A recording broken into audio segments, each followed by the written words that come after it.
Hello everyone. I hope you all are fine and safe.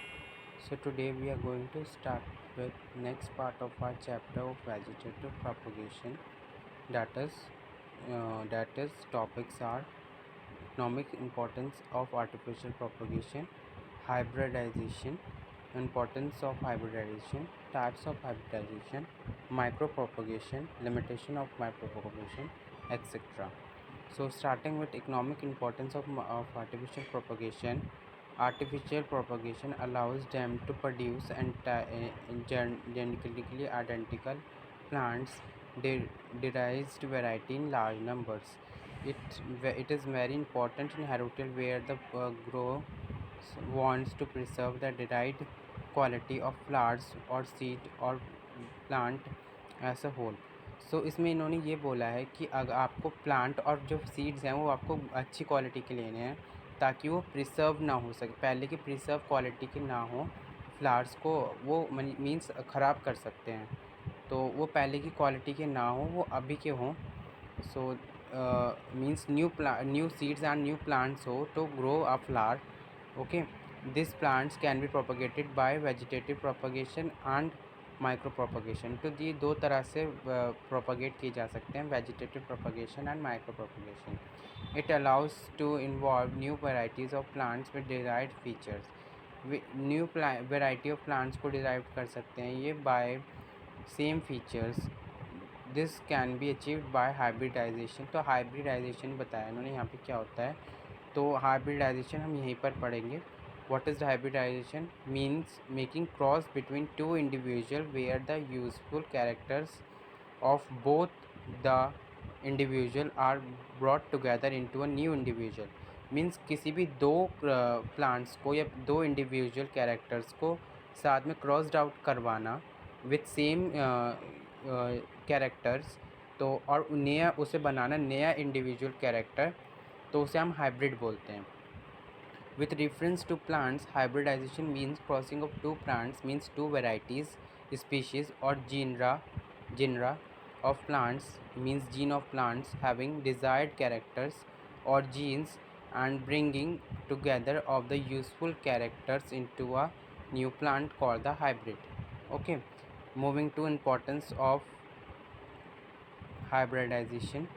Since hybridization useful desired character of both the plants, it is superior to both the parents in one or more character. तो जो hybrid है हमारा, जो hybrid है वो उन्होंने कहा है वो सेम कैरेक्टर का है जो प्लांट का है. मीन्स सेम कैरेक्टर है जो प्लांट्स में, दोनों कैरेक्टर सेम है प्लांट्स के, एंड वो सुपीरियर है एक प्लांट से दूसरा प्लांट या दूसरे कैरेक्टर को बनाने में. Hybridization is important being plant breeding technique in which desired character from two variant to one variant, means two variant से एक variant में ये transfer कर देता है. मीन्स अगर दो वेरिएंट यूज़ हो रहे होंगे तो ये एक ही वेरिएंट में काम को पूरा कर देगा. Hybridisation. In hybridisation the choice of parent is critical for it success. Means उसमें जो हाइब्रिडाइजेशन में जो चॉइस है पेरेंट्स की वो सक्सेस को तक पहुंचाती है. Okay, and hybridisation is also called artificial crossing. इसको हम दूसरे नाम से भी जानते हैं, that is artificial crossing. This crossing perform under controlled conditions. ये जब कंडीशंस अंडर कंट्रोल्ड होती हैं तब हम इसे यूज़ करते हैं, इसका यूज़ होता है. Types of hybridization. There are three types of hybridization: intervarietal, interspecific and intergeneric. Intervarietal, between the two different varieties of same species, means दो variety with same species में हो तो उसे हम intervarietal बोलेंगे.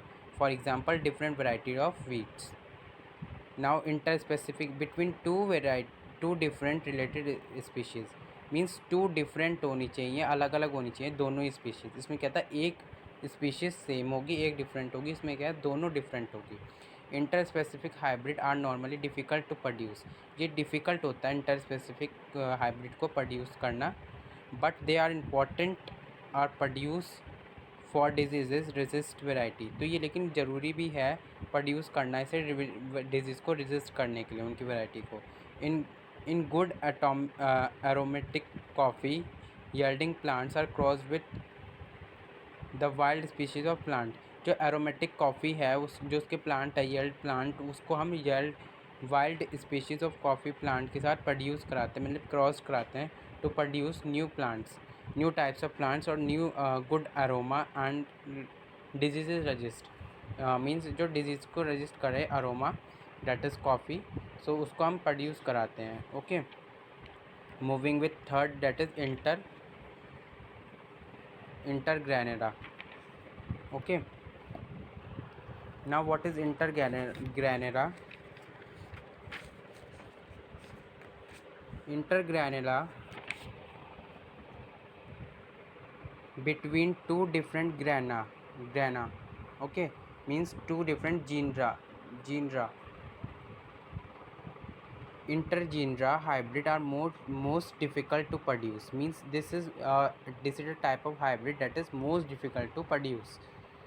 These are normally stated but very good for combined qualities of plants, means ये बहुत अच्छे क्वालिटीज़ होती हैं इनकी प्लांट्स की, इनको प्रोड्यूस करने के लिए. ठीक है, so we have done 3 types of hybrid, intervarietal, interspecific and intergenera.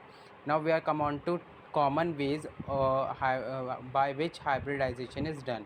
तो 2 टाइप्स के हैं, आपको सिलेबस में एक ही टाइप गिवन है, that is cross pollination. You don't have to do somatic cell hybridization, so we are only going to do cross pollination.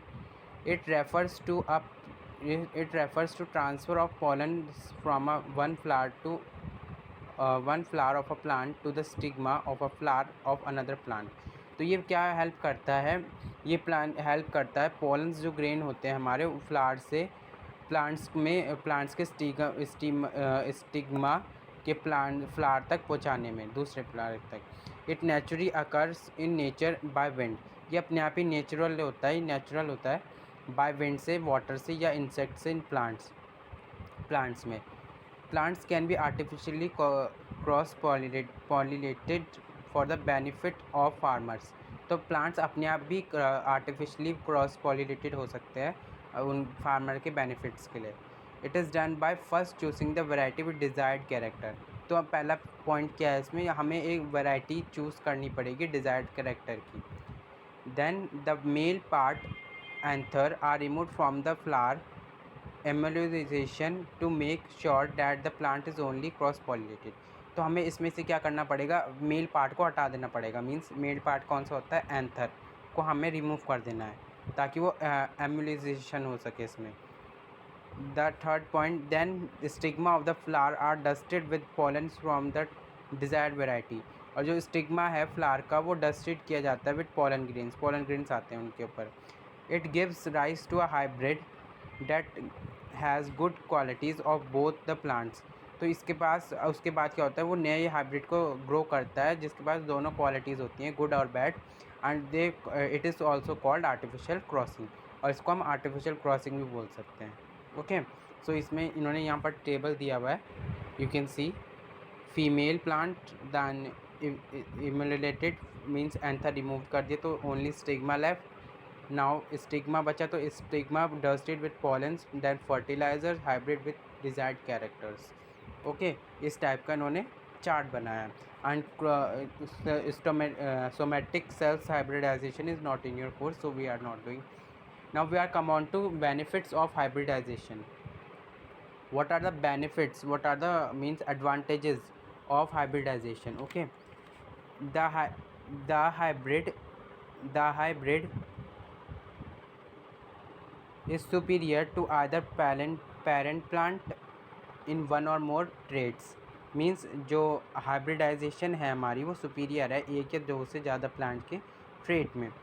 It is a most common method of creating genetic variation for experiment and research. तो ये best way है genetic variation को ढूंढने के लिए या फिर research करने के लिए सॉरी. नाउ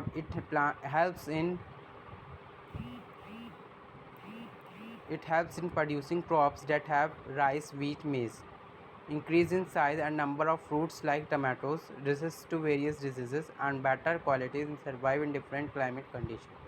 तो इन चीज़ों का ये ध्यान रखता है. Now we come on to micropropagation or tissue culture. So what is micropropagation and tissue culture? Meaning of micropropagation: propagation or producing of entire plant from a few plant cells tissues by growing them in artificial medium. Means किसी plant को grow करना with another types, मतलब उसके पुराने कुछ plant cell से या फिर टिश्यूज से और आर्टिफिशियल मीडियम में ग्रो करना, तो उससे हम बोलेंगे micro propagation. Okay, simple language में उन्होंने बताया यहाँ पे. It is based on the fact that the most younger plant cells are tetoplanet, have the ability to divide again and develop into a whole plant under appropriate condition. Micropropagation is a technique by which the cells, tissues or organ of plants are directed from the plants and grown in a suitable artificial medium in the test tube. The artificial medium is suitable for culture medium that has all the nutrients required for the desired growth and development of the plants. The plant parts that are decayed and used for the plant culture are called explanates. So जो plant process होता है culture का, plant culture का, directed plants का, उसे हम process को हम एक्सप्लेंट्स बोलते हैं. माइक्रो प्रोपोगेशन और plant tissue culture can be defined as a technique of maintenance and growth of plants, tissues and organs of suitable culture medium in vitro in a test tube. Okay, so इन्होंने यहाँ पर diagram भी given दे रखा है. You can see plant propagation by tissue culture. So let's move on to next part of our topic, that is uses of micropropagation. Now what is the uses of micropropagations? माइक्रोप्रोपोगेशन के बहुत अच्छे uses भी हैं और कुछ bad uses भी हैं. So in very limited time large number of plant can be produce. See, ज़्यादा कम टाइम में ज़्यादा नंबर ऑफ प्लांट्स प्रोड्यूस हो सकते हैं. It can brings rapid propagation of plants. Rapid propagation हो सकती है एप्पल स्ट्रॉबेरीज़ की, right. It can be use to produce disease free identical ornamental plants like orchid, dahlia. Means अलग अलग type के जो डिजीज़ रजिस्ट कर सकते हैं प्लांट्स को, ये वो उन्हें भी ग्रो कर सकते हैं. Now limitations of micro propagations. A tedious process and it needs help by step in step procedure to be followed. जो टेसिडियस है उसको, वो प्रोसेस को स्टेप बाय स्टेप प्रोसीज करने की ज़रूरत है. Okay, and expensive produce much more than conventional farming methods, need steel conditions for proper growth and propagation. Important terms in micropropagation. So these are important terms in micropropagation. Micropropagation, artificial medium and experimental. We have all done these three terms. Okay, so if you have not understood any of these topics, please comment below. I will make this another video for these topics. Okay, so thank you.